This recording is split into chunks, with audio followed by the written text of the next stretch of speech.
Anaïs Antou, vous êtes parmi les sélectionnés du Regional Innovation Challenge 2025 avec une emphase particulière sur le projet Twinex. Et votre projet ainsi que le projet de votre collègue a été sélectionné par le jury et ça s'appelle Revive Assets. Parlez-nous un peu de ce projet. D'abord, c'est quoi? Alors, ce projet consiste à transformer des vêtements en éco-briques. Alors, il y a toute une fabrique à faire, la transformation, the curation of the materials et la transformation en bloc. Ce bloc qui est un final product va être utilisé pour faire des tables, des chaises, ainsi que tout autre objet que vous trouvez dans la maison. Cela peut être utilisé à faire des chenilles pour les chiens, pour les chats. Et là, ce projet me tient vraiment à cœur parce que ce n'est pas uniquement pour le business, mais c'est pour l'impact social et environnemental. Vous avez reçu un seed money. Oui. Qu'est-ce que ce seed money vous a permis de faire, d'avancer dans le cadre de ce projet? Exactement. Ce projet est extrêmement coûteux. La matière première est facile à retrouver parce que c'est des donations de vêtements qu'on reçoit. Je n'ai pas pu acheter les machines requises, mais ça m'a permis d'avoir des matériels qui sont beaucoup plus soutenables que des ciseaux. Parce que quand j'ai commencé à faire mon projet, c'est de couper les vêtements au ciseau. Et là, maintenant, je peux utiliser machine, couper et faire le curating beaucoup plus facilement. Ce projet, quelque part, comprend une composante semi-industrielle. Et ça va être évident de trouver des partenaires avec qui façonner ces éléments pour faire des produits ou non. C'est un produit qui peut ramener beaucoup d'acteurs dans l'écosystème, que ce soit des hôteliers. Par exemple, j'utilise des polo shirts qu'on va par la suite couper. Alors, les polo shirts des staffs qui n'utilisent pas, que ce soit des serviettes, on peut les transformer et faire des furnitures pour l'hôtel en particulier. Et là, vous avez également des chutes de vêtements dans les usines qui sont non utilisées, qui peuvent être transformées en de éco-fabriques. Ce n'est pas un projet nouveau. Oui, oui, Il absolument. y a d'autres qui l'ont déjà fait dans le passé. Qu'est-ce qui démarque votre projet par rapport aux autres? Ce projet est particulier car nous mettons les humains au centre de ce projet. Des personnes qui n'ont pas la possibilité de travailler, par exemple des personnes en situation de handicap, ou des personnes qui sont financièrement pas incluses de la société, on les amène de ce projet. Alors, de la conception jusqu'à l'utilisation, ce sont des bénéficiaires également de ce projet. Mais qu'en est-il de la logistique pour collecter des vêtements usagés, des coupures textiles, etc. Ça demande une logistique. Et puis, il y a besoin d'une centralisation. Quand on va mettre de la résine dans ces copeaux de vêtements, quand on va mouler, etc. Tout ça, ça demande quand même des moyens semi-industriels. Absolument, monsieur. Absolument. Mais pas de façon qui sera désavantageuse pour l'environnement. Parce que nous aurons toujours besoin de personnes, des machines à faire ce projet, parce que ça ne peut pas être façonné comme ceci. Entre l'audition, où vous êtes venu dans les studios de la MBC, maintenant, où on vous rencontre, et la phase finale, qu'est-ce que vous comptez amener de nouveau? Là, j'ai un prototype que je peux vous montrer. Et là, par la suite, je vais faire un produit, un byproduct de cette brique. Donc c'est ça un peu l'innovation. C'est un petit peu l'innovation. Et quand vous nous parlez de résine, Oui. c'est des résines naturelles ou des résines qui sont synthétiques? Nous sommes en train d'explorer différentes résines pour voir celui qui est beaucoup plus sustainable et durable. Alors, nous avons des tests avec les résines naturelles, semi-industrielles également, et différents types. Anaïs, dites-nous un peu, quand vous parlez de vos copeaux de vêtements, de résine, etc., et la découpe, comment vous faites tout ça? Alors, je le faisais manuellement. Maintenant, on aura des shredders à couper les vêtements. Et par la suite, il y aura le curing. Et par la suite, C'est quoi le l'assemblage. curing? Le curing, c'est un système chimique qu'on utilise pour consolider la matière première qui est, par exemple, ceci est un vieux polo shirt qu'on va découper en petits morceaux. Et là, nous allons appliquer de la résine qui est synthétisée. Une fois que c'est fait, ça prend un peu de temps, en moyenne 24 heures, pour que la brique se forme. Et ces matières que vous avez dans les flacons là, c'est quoi exactement? C'est de la résine. Naturel, synthétique? C'est synthétique. Mais nous travaillerons également, on a exploré une plante qui produit de la résine naturelle, mais on va devoir voir l'efficacité et la solidité et la durabilité de ce produit. Anaïs Santou, merci beaucoup et bonne chance et bonne continuation. Merci, monsieur.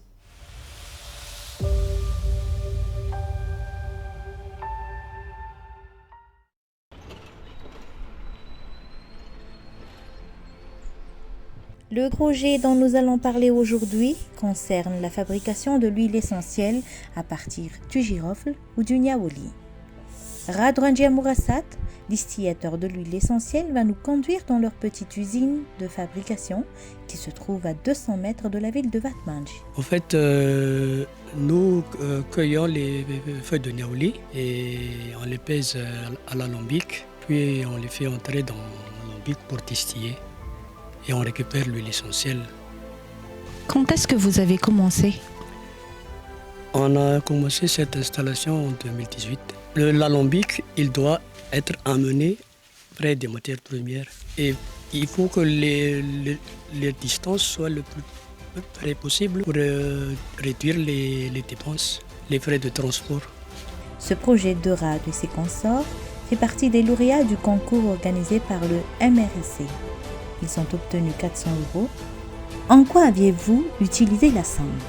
La subvention de la COI, on l'a utilisée pour refaire le foyer. Comme vous voyez là, on a acheté des briques et on a refait le foyer à combustible. Donc pour vous, c'était utile la somme que vous avez obtenue? C'était très utile. Qu'est-ce qui a déclenché l'idée de produire de l'huile essentielle? À l'origine, je travaille dans une société de fabrication de matériel industriel et aussi d'alambic depuis 15 ans. Donc j'installe des matériels pour des clients sur Madagascar. Et à un moment donné, je me suis dit, je vais aussi me faire à mon compte. Et j'ai installé cet alambic ici pour mon propre compte. Cela fait maintenant 5 ans qu'ils ont commencé le projet. Tant qu'on parle de travail, on parle de problèmes. Pour faire face à cela, ils ont toujours cherché des solutions adéquates pour chaque problème, que ce soit matériel ou financier. Ce projet amène-t-il une innovation? L'innovation pour ce projet, c'est la valorisation des résidus de distillation. C'est-à-dire que pour une distillerie standard, il faut acheter des bûches pour distiller le niaouli. Les feuilles, une fois distillées, on les fait sécher au soleil et on l'utilise comme combustible dans le foyer, sans transformation. Est-ce que vous utilisez l'électricité ici? Il n'y a pas d'électricité ici et en général, partout dans les distilleries à Madagascar, il n'y a pas d'électricité. Donc une distillerie à Madagascar, elle peut fonctionner sans électricité. Elle est autonome vis-à-vis de l'électricité. Et est-ce que c'est vous qui plantez les matières premières? Pour le niaouli, c'est une plante sauvage qui pousse sur le littoral est de Teko jusqu'à Fangenran. Donc ici, pour le niaouli, il suffit de cueillir les feuilles. Mais pour d'autres huiles essentielles, il faut faire des plantations. Parlez-nous un peu des apports de l'huile essentielle que vous produisez. Oui, en fait, la production d'huile essentielle dans une distillerie comme ça, elle profite à beaucoup de paysans. Ici, il y a c'est très peu de personnes qui sont là, mais en général, il y a entre 50 et 100 personnes qui bénéficient de l'existence d'une distillerie comme ça. Et les huiles essentielles, nous les vendons en vrac chez les exportateurs. Et à part cela, nous faisons aussi des compositions d'huile essentielle pour guérir les petites maladies comme les états grippaux, les rhumes. Et ça, on les vend en petits flacons. Toujours d'après les explications de RAD, l'huile essentielle provenant de leur petite entreprise se vend déjà sur le marché national. Par exemple, nous, on a créé un complexe de l'essentiel pendant le coronavirus. Ce sont les gens qui les ont utilisés qui disent, qui garantissent leur efficacité. Et on a eu des milliers de personnes qui l'ont essayé.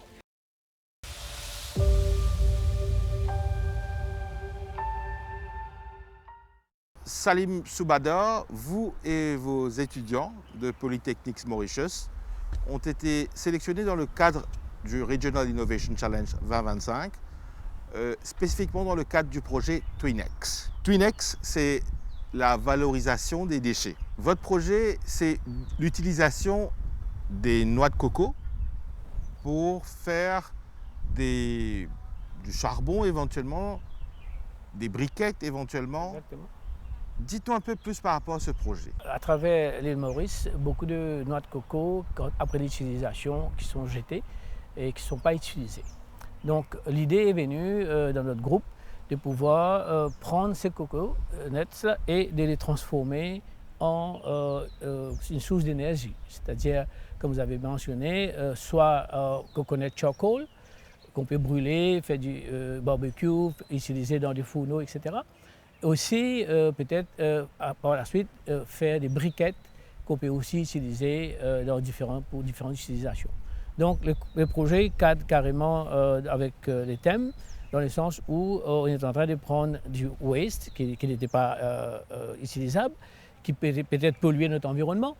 Aujourd'hui, on les rend utiles en produisant une source d'énergie qui pourra être vulgarisée partout dans l'île Maurice. Et aussi, vu que c'est un projet qui couvre l'océan Indien, et tous les pays qui sont dans le projet, on a des cocos partout. Que ce soit Comores, que ce soit Madagascar, que ce soit Seychelles, on a des cocos partout. Donc ce projet-là va être aussi valable pour tous ces pays en question. L'utilisation du coco comme source d'énergie, ce n'est pas quelque chose de nouveau. Qu'est-ce qui est nouveau dans votre processus? Qu'est-ce qui est innovant dans votre processus? Alors, on a peut-être utilisé le coco pour pouvoir faire d'autres produits, comme noix de coco, poudre de coco, huile de coco, etc. Mais comme source d'énergie même, proprement dit, ça n'a pas été réalisé jusqu'à présent à grande échelle. Peut-être ils ont utilisé le noix de coco pour faire des décorations, des produits artisanaux, etc. Mais comme source d'énergie, comme charbon même, il n'y a pas eu de projet comme ça à l'île Maurice. Donc. Bon, je mets en perspective certaines choses. Il y a le coco, il y a l'eau de coco qu'on boit, il y a la crème de coco qu'on consomme, et puis ce qui reste normalement part à la poubelle ou dans la nature malheureusement. Maintenant dans le coco, il y a le outer shell, où il y a la paille de coco, et puis il y a le inner shell, celui qui est dur. Vous, votre projet consiste à utiliser quoi quand on sait aussi que le outer shell est très très communément utilisé pour faire du coco peat, par exemple dans les serres qu'on utilise. Exactement. Où est l'innovation dans votre projet? Le noix en elle-même n'a pas été utilisé jusqu'à présent. Donc nous, notre projet consiste à retirer ces noix-là, de les mettre en morceaux, c'est-à-dire peut-être en 2 morceaux, et puis de faire une process qui s'appelle le carbonatation. On va faire brûler le coco dans un fourneau qui se trouve à l'arrière ici. Et à partir de là, ça va être du charbon qu'on pourra par la suite soit l'utiliser tel quel, ou si vous voulez faire d'autres, en faisant une poudre de coco, de charcoal, et puis faire ça en forme de briquettes qu'on peut mettre dans des sachets et vendre dans des supermarchés, etc. Vous et le groupe d'étudiants, vous êtes récipiendaires des seed money, des 400 € de la commission de l'océan Indien. Qu'est-ce que cela a permis de faire pour faire avancer le projet? D'accord. Alors, quand on était venu à la première audition, on avait présenté les projets, mais on nous avait aussi posé la question, est-ce que vous avez fait des tests, etc. Donc, à ce stade, on n'avait pas fait des tests, on avait fait beaucoup de recherches, mais c'était toujours au niveau théorique. Avec les seed money qu'on a reçus, on a pu se procurer pas mal d'équipements. On a acheté des bonbonnes de gaz, des régulateurs, un furnace pour pouvoir brûler. On a acheté des drums, on a fabriqué des cheminées. On a acheté des équipements pour pouvoir préparer les nuts. Et voilà, ce seed money-là a été utilisé essentiellement pour ça. Et on essaye autant que possible de gérer pour qu'on puisse être dans les budgets. En tout cas, Salim Soubada et vos étudiants de Polytechnics Mauritius, je vous souhaite bonne chance et bonne continuation. Merci.